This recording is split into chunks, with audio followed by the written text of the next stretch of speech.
وآخر دعواهم أن الحمد لله رب العالمين۔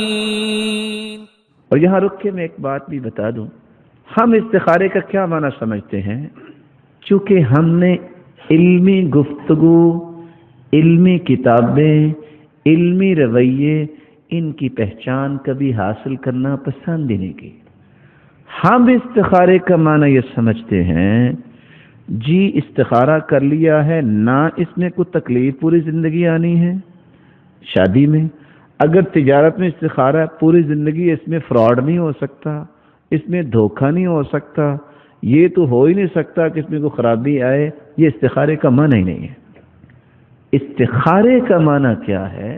استخارہ یستخیر، استخارہ خیر کو طلب کرنے کی التجا۔ کچھ استخارے کا معنی یہ لیتے ہیں جی میں استخارہ کیا تو رات کو مجھے نظر آ گیا۔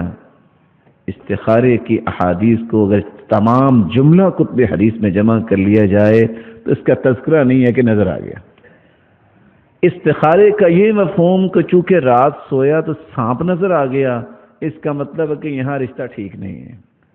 استخارے کا مفہوم کیا ہے؟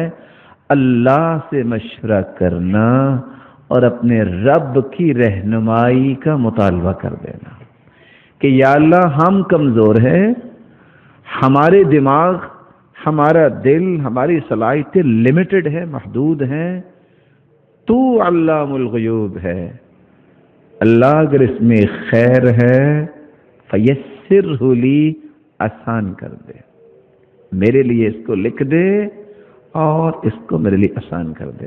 اس سے علماء ساری حدیثوں کو دیکھ کے کیا کہتے ہیں؟ استخارے کا معنی کیا ہوتا ہے؟